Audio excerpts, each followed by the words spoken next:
Hey guys, Willie here again. I took this video 5 times yesterday. This is take number 6, so that's how important it is. In doing some research yesterday in what I call Eucrastinating. Do you know what Eucrastinating is? It's YouTube procrastination. So I'm doing research, and it still is research and it's good information. So I want to pass that information on to you, so we're doing something together with it. Here it is. It is 100 degrees. Generally, the best your rooftop AC changes your AC is 20 degrees. That's, like they say, is the best that you're going to get. It's just a rooftop AC. So that's all you're going to get out of it. Well, I've always looked at them and thought, I don't understand this design. I'm going to find a better way to do this because there's a lot of wasted space, a lot of non-insulation. I just never thought it was good. And so I ended up, your algorithm is going to recommend videos that, well, you have some interest in. And if it's DIY, like I'm always trying to learn new, improved skills, a better way to do it, something that saves weight, time, or money. Any of those, 3 factors I'm interested in. So this one was about how to improve your AC. Now, it will not work for the style AC I have. And in case you're wondering, the prototype t-shirts are out. They're in another video. I'm not wearing it. I'm getting ready to go out of town to work, so I'm just loading right now and getting everything ready, hopping in the shower, throwing on my work clothes, and headed out of town. But I just wanted to get this video done so as soon as I get to good internet, I can get this video up. Saving 29% is unheard of. And getting a 40% higher output at your vents, that's unheard of. I mean, that's a huge increase. If you know nothing about heating and cooling, let's say you're a novice, say you're just like, I really don't understand even how they get the idea it works, okay? All it does is it takes air in, it runs it through a set of vanes. Those vanes are being cooled. What comes out the other side is cold air, gets forced back into your ducts and sent back into your house. If you don't understand the intricacies of that, you have to take in a volume, spin it through a fan, and push it back out the other side. And you're trying to increase the volume, so you're increasing pressure. And so if you have any constrictions on the outgoing side, well, that creates a horrendous amount of back pressure. So what he's done is he's gotten rid of all those constrictions, which I knew was possible. I just haven't had time. I got too much other stuff, but this video came up, and I'll explain what type of system you need, and what's working, what it'll work at, who it'll work for farther down, but what I think it can do for you, even if you don't have the right system and you know nothing about AC. So he's gotten rid of all of the constrictions on the outgoing side. So the air that goes in now has somewhere to go that's free flowing. As much power as your AC can generate, you're getting out the other side, which is how he's getting a 40% increase. That's horrendous. Just figure that's like a fan blowing and you don't feel the air, and all of a sudden now you're like, wow, that's too much air. That's the difference. That 40% really you're gonna feel it. You don't even have, he's got a wind meter. You don't need all those gadgets, because let me tell you, you'll be able to either stick your hand up there and feel the difference, or, you know, tie some ribbon onto it and start it and run it, and then do your improvements, turn it back on, and video your ribbons. Send me the video. I'd love to see it. So send it to me or link me to it. You know, send me a link, something to get me to the video, because I'd love to see it. I'm going to do that when I do mine, but honestly, mine's down the road. So this guy, Dude RV, and I'll have a link at the end of the video. He takes it apart, he kind of explains it, but now his AC unit, and I'll show you the difference. If you notice, mine, if I didn't have that ductwork that's exposed on the back side here, let's walk up there. So right here, all this ductwork goes to the back bedroom. If I didn't have that, my unit basically would have an opening here and an opening on the backside. That's what you would have. His video is not going to help you directly. It's going to help you indirectly, and I'll talk about that a little later. If you have the style AC that has maybe ducts here or ducts here, but then all your ceiling vents are mounted inside the ceiling, that's the video that's going to help you guys. He's going to take it apart. He's going to show you what's in it. If you have basic hand tools, you can do it yourself. It's not a horrendously hard thing to do. You just have to know what you're doing, right? Well, I've watched this guy. He knows what he's doing. He's going to show you, not step for step, because every unit's different.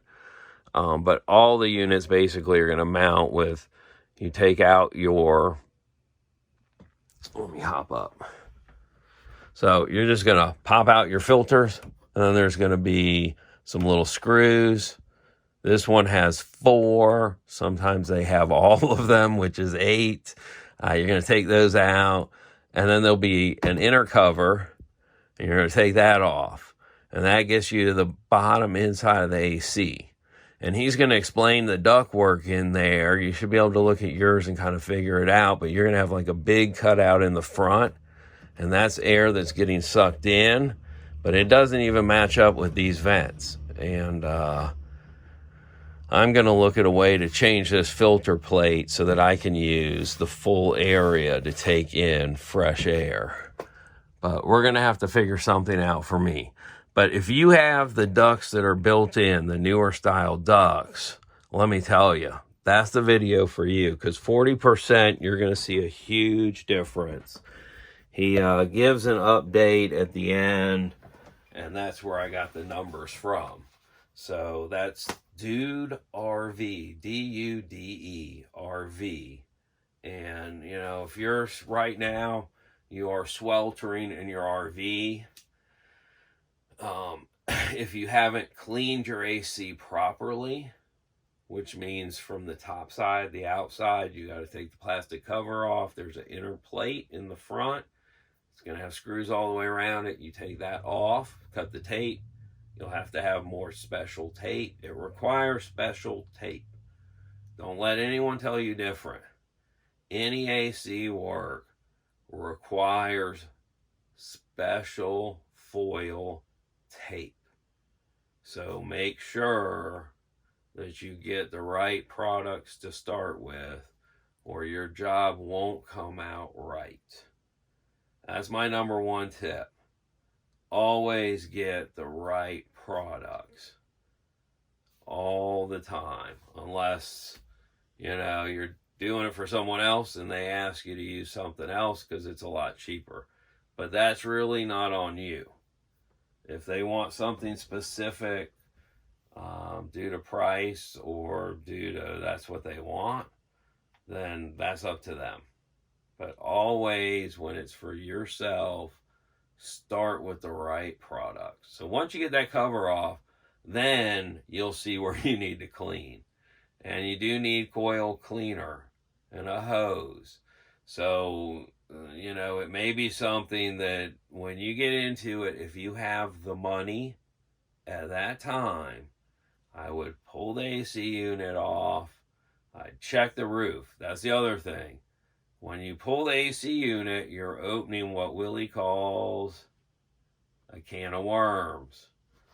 Could be a small can of worms, could be no can of worms, a small can of worms, or a horrendously big can of worms. And you don't know until you open it. There's a great saying: see no evil, hear no evil, speak no evil. Right? So if you don't see it, hear it, or speak it, it doesn't exist. That's right. So when you open that can of worms, you need to be prepared to handle what could be under it, which is roof rot. Hopefully there's none. Hopefully your roof is perfectly fine. If your roof is perfectly fine, I would put my AC on a big sheet of plywood up there. I would clean it on the top of the roof. Okay, if you pick, a beautiful, glorious day, you can start this first thing in the morning and have it done, before the evening. But what you're going to want to do is make what's called a lift. And that's going to be, I ended up using the plastic lumber, which is a perfect thing for this. I wish I had cut joints at this point.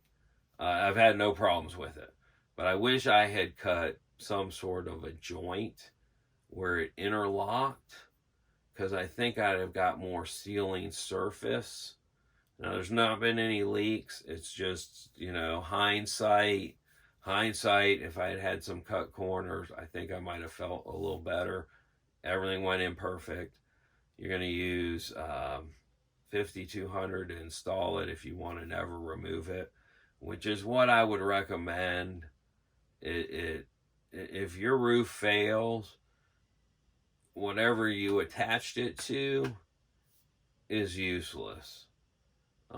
Unless they're just having to remove that to get a little more access. And at that point, unfortunately, they're going to be into another panel, because whatever you attach that to is not coming loose. So if you have a rubber roof and you're attaching it to that rubber, you're good. I have an aluminum roof, so it's all aluminum. I attached it right to that aluminum roof. 5200 and down. Make sure you cut it to fit the square. Your AC will now sit right on top. Now, the real correct way to do that, if you have a rubber roof, if you're installing, let's say, the whole roof, those lifter boards would go in first, and then your rubber roof would go right over top. And that way everything is seamless and molded together.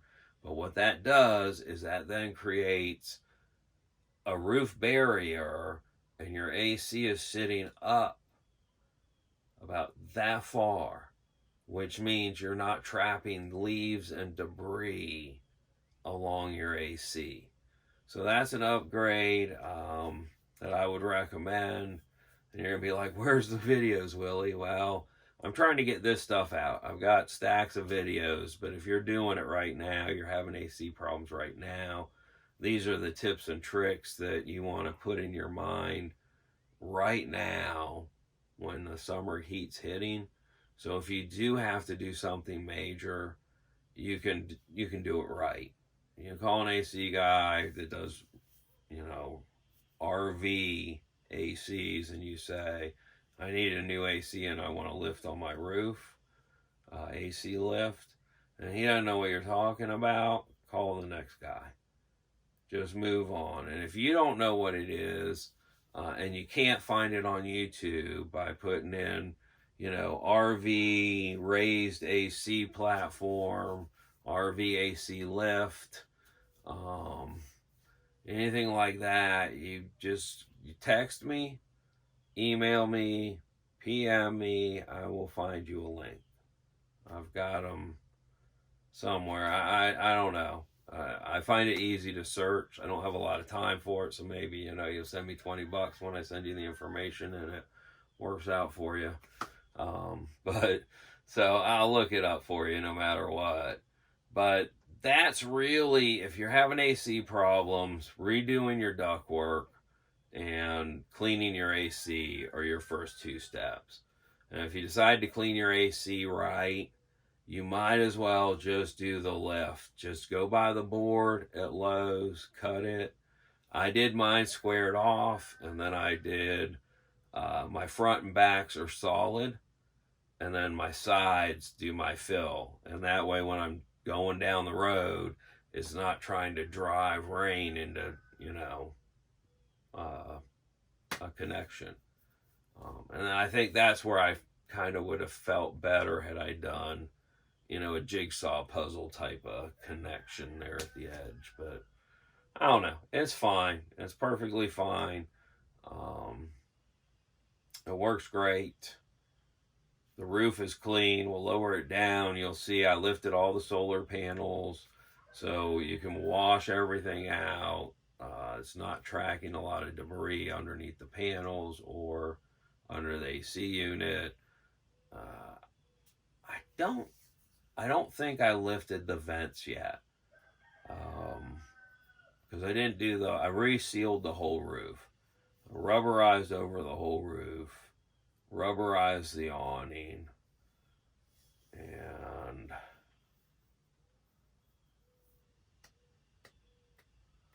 I think that's not it, but I think that's it with the roof. And so that's my AC tips. Clean it. I'm just rambling at this point, aren't I? I am. It's okay. I'm tired. And I'm going on the road. I know, guys.